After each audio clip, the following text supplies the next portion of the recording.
The ancient space station creaked and groaned as it slowly rotated through the void of deep space. Station Nexus was a place where the galaxy's unwanted gathered, veterans with nowhere else to go, smugglers avoiding bounty hunters, and mercenaries looking for their next paycheck. The cantina sat at the station's heart, a dimly lit den where alien species from across known space came to drink away their memories. Tonight was no different. The air hung thick with smoke from a dozen different worlds, some sweet, some acrid, all mixing into a haze that burned the eyes of those not used to it. Conversations buzzed in 20 different languages as creatures of every shape and size hunched over their drinks.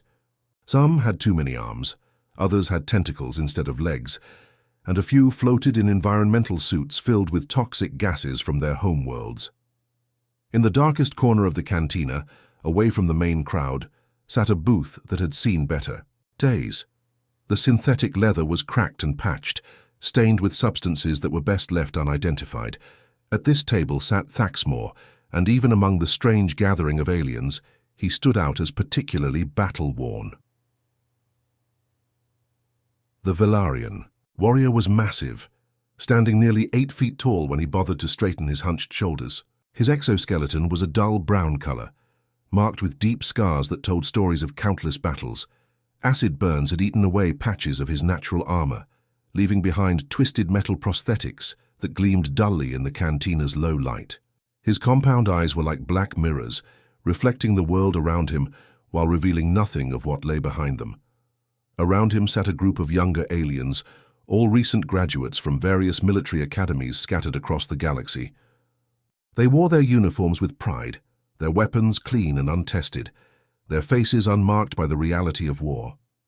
To them, Thaxmore was a living legend, a warrior who had fought in the great conflicts that shaped the current political landscape of known space. There was Zixol, a Korith pilot, whose blue skin practically glowed with youth and enthusiasm. His people were known for their exceptional reflexes and natural ability to pilot spacecraft, making them highly sought after by military forces across the galaxy. Tonight, he wore the crisp uniform of the Galactic Defense Corps, complete with pilot's wings that had never seen combat. Next to him sat Mordok, a hulking Thraxian whose rock-like skin could deflect small arms fire. His people were the Shock, troops of choice for most armies, bred for strength and endurance rather than intelligence. Despite his intimidating appearance, his eyes held the curiosity of someone eager to learn from those who had walked the path before him. The third recruit was Vexara, a slender Netherian whose pale, almost translucent skin showed the network of nerves beneath. Her people were the technicians and engineers of the galaxy, capable of interfacing directly with computer systems through biomechanical implants. She sat quietly, occasionally taking notes on a small data pad as she listened to the conversations. Around her, the cantina's regular crowd gave the group a wide berth. Everyone on Station Nexus knew better than to disturb Thaxmore when he was drinking. The old warrior had a reputation for violence that extended far beyond his military service. Too many young hotshots had tried to make their reputation by challenging him, only to end up in the station's medical bay, if they were lucky. Tonight, however, the recruits had managed to buy their way into his presence with a bottle of genuine, fermented kelp wine from the ocean worlds of Aquaticus Prime. It was expensive stuff, the kind of luxury that veterans like Thaxmore rarely enjoyed on their meager pensions. The old warrior had accepted their offering and allowed them to sit, though he had said little for the first hour. As the evening wore on and the alcohol flowed, the young soldiers grew bolder. They had heard whispers about Thaxmore's service. Record, fragments of stories about battles fought in distant systems against enemies that most of the galaxy preferred to forget. But there was one conflict that came up again and again in the rumors, something called the Terran Campaign. "Tell us about the humans," Zixal finally whispered, his voice barely audible over the cantina's background noise. The words seemed to hang in the air between them, heavy with implication. Thaxmore's massive head turned slowly toward the young pilot. His compound eyes reflected the flickering lights of the cantina as he studied the blue-skinned alien. For a long moment he said nothing, just stared as if seeing something far beyond the confines of their small booth. "You don't want to hear those stories, youngling," he finally rumbled, his voice like gravel grinding against stone. The universal translator struggled with his words, adding an electronic undertone that made them even more ominous. But the recruits were not so easily deterred. They had come too far and paid too much to be dismissed so easily. Mordock leaned forward, his rocky features set in determination. "Come on, old-timer," he pressed, trying to inject some humor into his voice. "Everyone says humans are just lucky primitives who got too big for their colony worlds. How dangerous could they really be?" The change in Thaxmore was immediate and terrifying. His mandibles clicked together in a sound that every species in the galaxy recognized as a threat display. The temperature around their table seemed to drop several degrees as the old warrior's presence became suddenly, overwhelmingly hostile. Several nearby conversations stopped as other patrons instinctively moved away from their corner. "Lucky." The word dripped with venom as Thaxmore repeated it. He reached for his drink with movements that were carefully controlled, as if he were holding back a much more violent response. The fermented kelp wine disappeared in a single gulp before he set the glass down with deliberate precision. When he spoke again, his voice had dropped to barely above a whisper, forcing the recruits to lean in closer. "I was there during the Soul defense," he said, each word carefully measured. "I watched Captain Bay lead his men against impossible odds. I saw what humans do when you back them into a corner and tell them they can't win." His compound eyes seemed to lose focus as he stared into the distance, seeing battles fought years ago on a world light years away. "That's when I learned the truth about humans," he continued, his voice growing even quieter. "They don't fight to win battles. They don't fight for glory or conquest or even survival. They fight to make sure you regret starting the war in the first place." Thaxmore's scarred hands trembled slightly as he reached for another drink, the memory clearly painful even after all these years. The recruits watched in fascination as this legendary warrior, who had never shown weakness in any of the stories they'd heard, struggled to maintain his composure. "We hit Earth's Korean peninsula thinking it would be an easy target," he began, his voice carrying the weight of old regrets. "The place was isolated, mountainous, perfect for orbital bombardment. Our fleet commanders looked at the tactical maps and smiled. Command said we'd sweep through in days, maybe a week at most if the humans decided to be stubborn." The old warrior paused, staring deep into his drink as if the fermented kelp wine might hold answers to questions that had haunted him for years.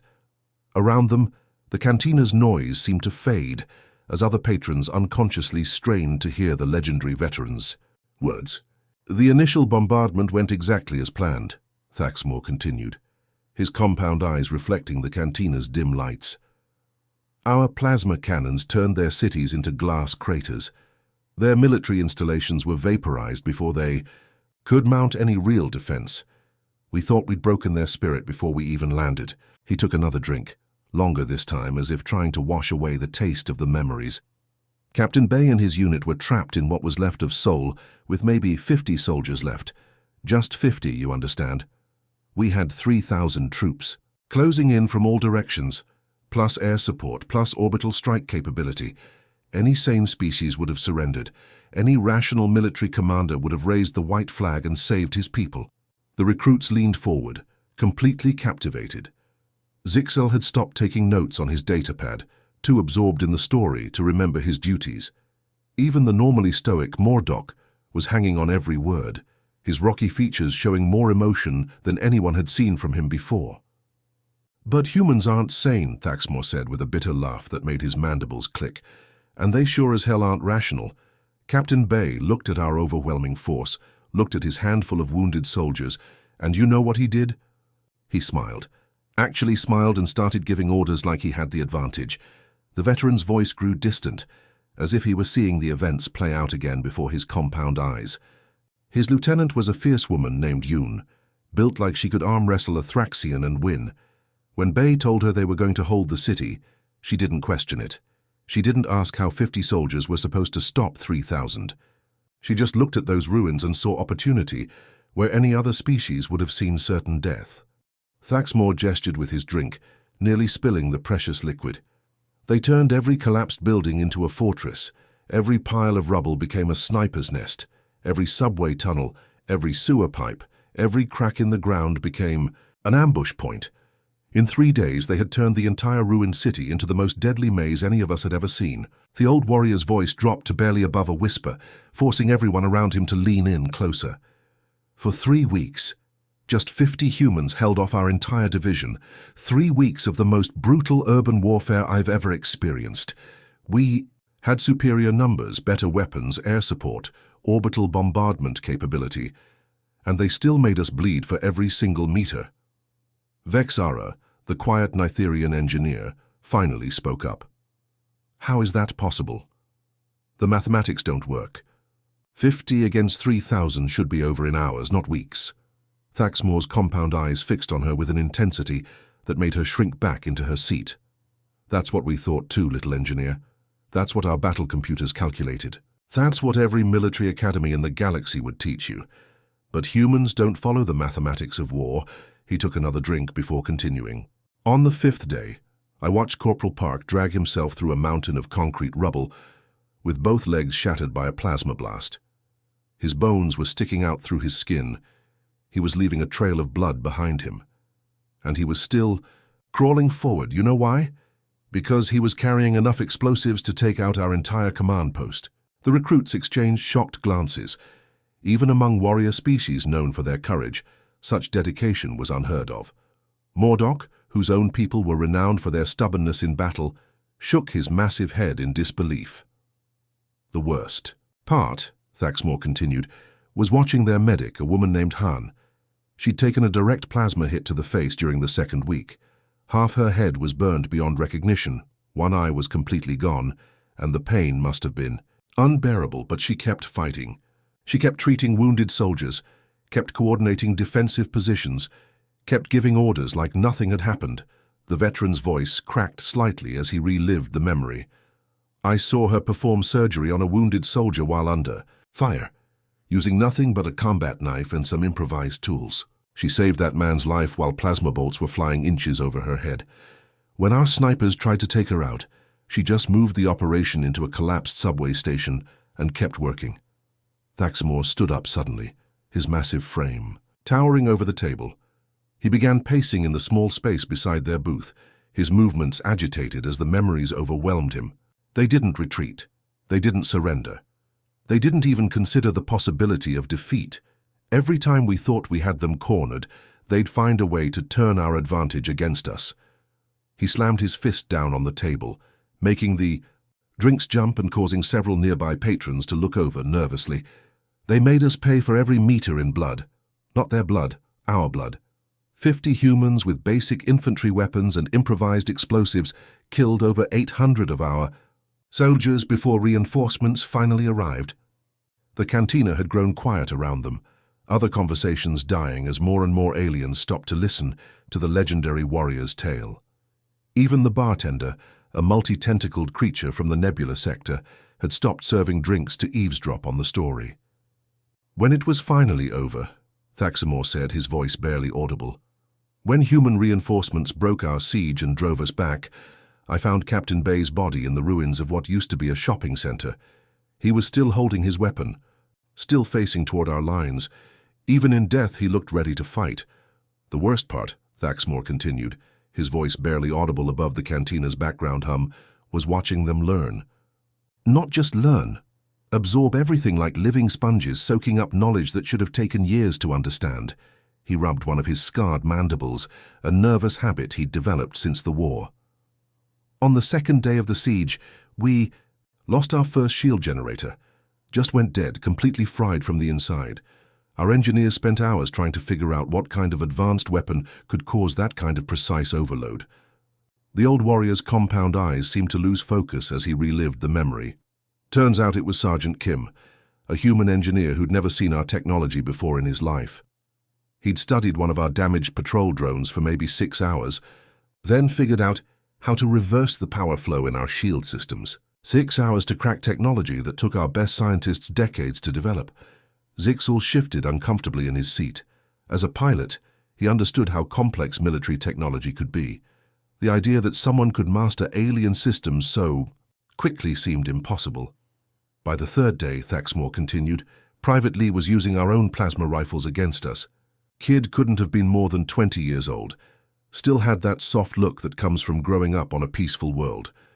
But he'd taken apart 3 of our weapons, studied how they worked, and was picking off our sentries with shots that would make a Korith sniper jealous. A young Zephyrian soldier who'd been listening from a nearby table finally couldn't contain himself. He stood up, his scaled skin flushed with indignation. "That's impossible," he scoffed, his voice carrying the arrogance of youth. "Our weapons have quantum biometric locks. They're DNA coded to specific alien physiology. No other species can even fire them, let alone use them effectively." Thaxmore's laugh was bitter and cold, a sound that made several nearby patrons shiver, despite the cantina's warm atmosphere.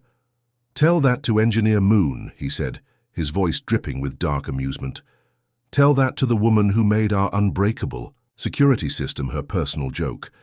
The Zephyrian soldier opened his mouth to argue further, but something in Thaxmore's expression made him sit back down without another word. "Moon was their demolitions expert," the veteran continued. "Small. Woman? Couldn't have weighed more than 60 kilos soaking wet. She'd been a civilian engineer before the war, worked on their power grid systems. When she found her first plasma rifle, she spent exactly 12 minutes examining it before she started laughing." Thaxmore took another long drink, his hands steadier. Now as he warmed to his story, "She bypassed our quantum biometric locks by freezing the biosensors with liquid nitrogen from their own medical supplies. Just poured the stuff right over the weapon's recognition matrix and waited for the molecular structure to crystallize. Once the sensors were frozen, they defaulted to emergency mode and accepted any genetic input." The cantina had grown noticeably, quieter as more and more patrons stopped their own conversations to listen. Even the multi-armed bartender had abandoned his drink mixing to lean closer to Thaxmore's table. "Within hours," the old warrior continued, "every human squad in Seoul had our weapons turned inside out, rebuilt into something deadlier than what we'd originally designed. They weren't just using our technology, they were improving it in ways that made our own engineers weep with frustration." Vex Ara, the Netherian engineer, leaned forward with technical curiosity overriding her fear. How could they improve weapons they'd never seen before? "It takes our research teams years to develop new modifications." Thaxmore's compound eyes fixed on her with something that might have been respect. "That's what I asked Lieutenant Colonel Nam when we captured him on Day 9. He was their senior engineer, a man who'd spent his whole career building bridges and power plants. When the war started, they handed him a plasma cannon and told him to figure out how to use it." The veteran gestured with his drink, nearly spilling the precious liquid in his agitation. "Nam didn't just figure out how to use our gravity mines.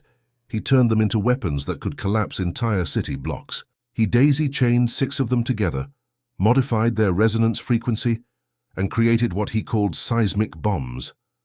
One activation could bring down a building 50 stories tall." Mordok, the hulking Thraxian, shook his massive head in disbelief. "Our gravity mines are designed to create localized distortion fields. The power requirements for what you're describing would be enormous." "Tell that to the 3 command bunkers Nam collapsed with a single modified mine," Thaxmore replied grimly. He'd figured out how to tap into our own power grid, use our energy distribution network to amplify his weapons. We were literally powering the devices that were destroying us. The old warrior stood up again, his massive frame casting long shadows across the booth. "They were fighting with equipment they'd never seen before, like they'd invented it themselves.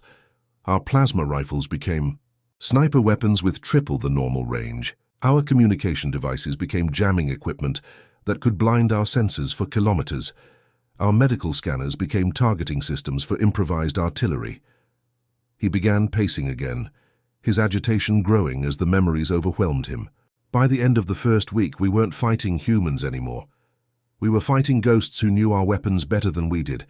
They'd taken everything we'd brought to conquer them and turned it into tools for their own victory."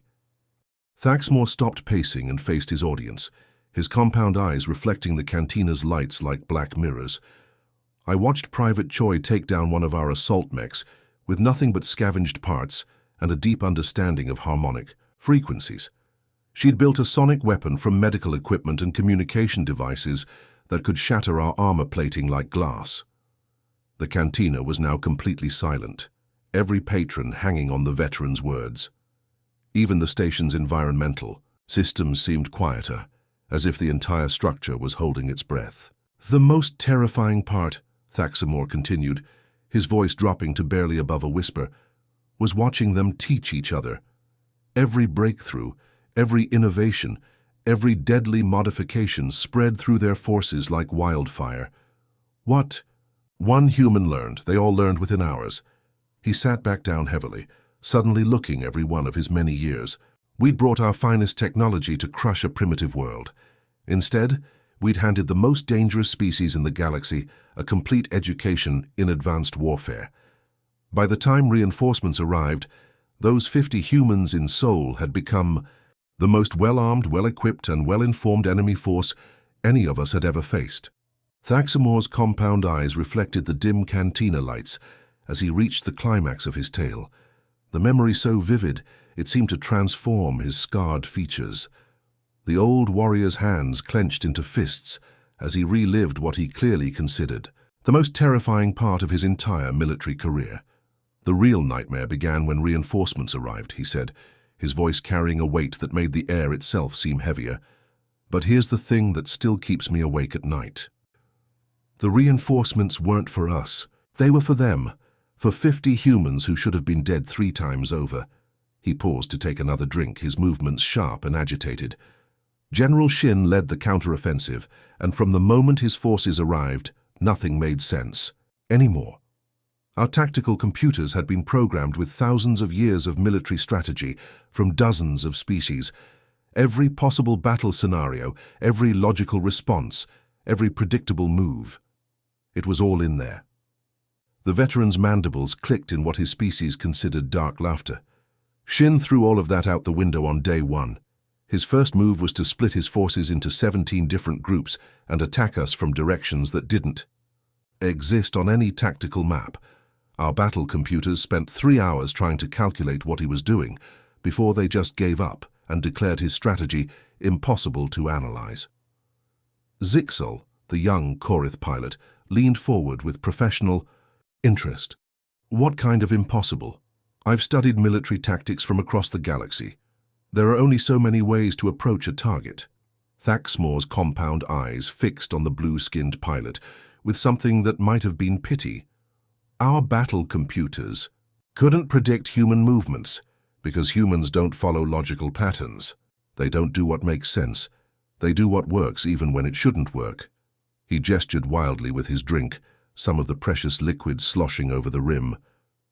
While we were calculating optimal attack vectors and running probability analyses, Commander Joe was leading her pilots through the Kepler asteroid field at speeds that should have turned them into cosmic dust.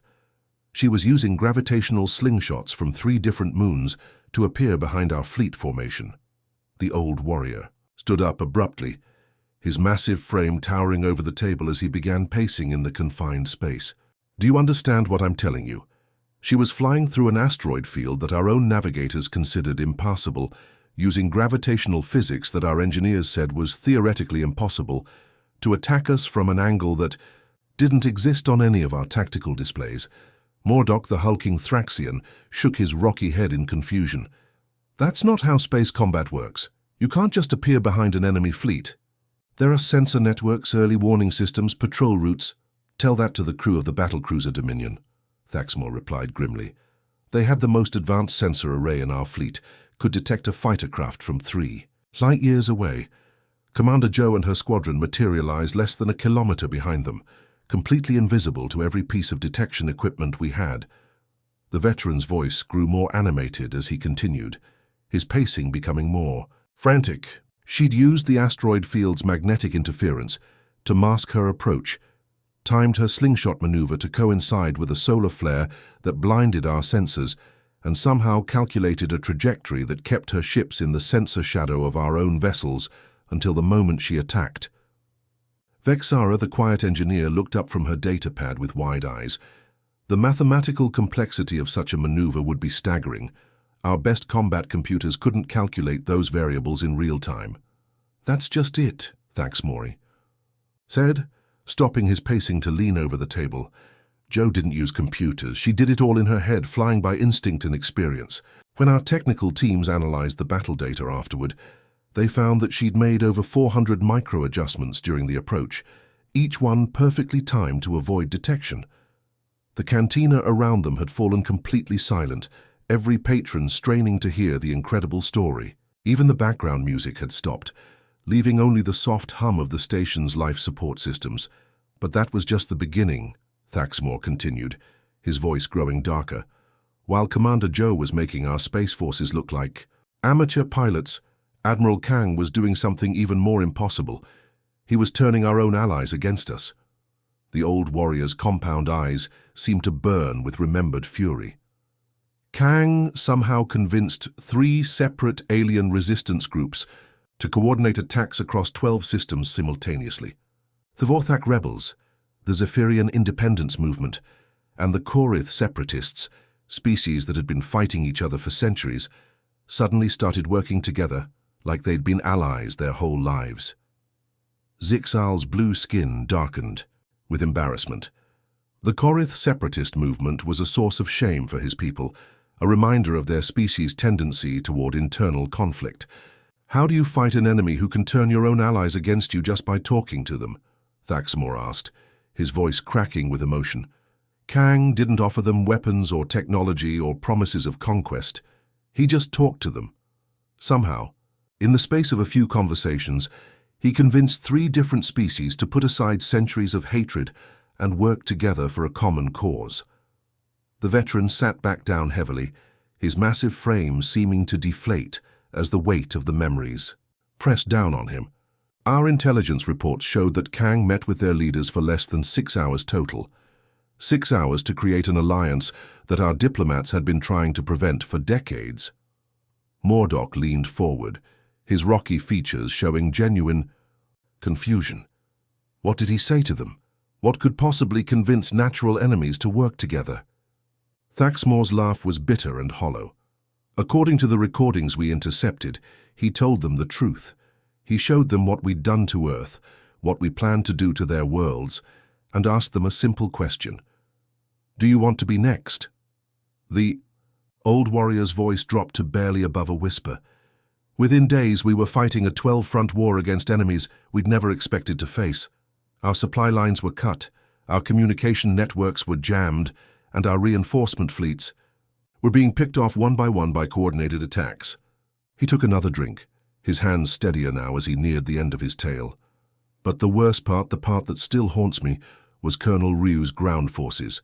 They didn't just push us back, they made it look easy. Every time we adapted to their tactics, they'd already moved on to something new. Thaxmore's compound eyes reflected the cantina lights like black mirrors as he delivered his final words about the counterattack. It was like fighting an entire species of tactical geniuses who shared a collective mind. Every lesson learned by one human was instantly known by all of them. Every weakness they discovered in our defenses was exploited simultaneously across every battlefield. The silence that followed was profound, broken only by the distant hum of the station's engines and the quiet breathing of dozens of alien species, all struggling to comprehend the implications of what they'd just heard. The cantina fell completely silent as Thaxmore delivered his final words, the weight of his story settling over the assembled aliens like a suffocating blanket. Even the station's environmental systems seemed to quiet down, as if the entire structure was holding its breath in anticipation of what came next. The war ended when we realized the horrible truth, Thaxmore said, his voice carrying across the now silent room with devastating clarity. We weren't fighting primitives who'd gotten lucky. We weren't battling an inferior species that had stumbled upon advanced technology. We were teaching apex predators that they weren't alone in the universe. The old warrior's compound eyes swept across the faces of his audience, taking in their expressions of growing horror and understanding. Each species represented there, Korith, Thraxian, Nitherian, Zephyrian, and dozens of others, had their own military traditions, their own concepts of honor and warfare. But none of them had ever encountered anything like what Thaxmore was describing. He stood unsteadily, his massive scarred frame casting long shadows across the cantina floor, The acid burns and battle scars that marked his exoskeleton seemed to pulse with remembered pain as he relived the final moments of the conflict that had defined his life. Every battle we fought, every tactic we used, every piece of technology we deployed, he continued, his voice growing stronger with each word, the humans absorbed it all. They didn't just learn from us. They devoured knowledge like starving creatures at a feast.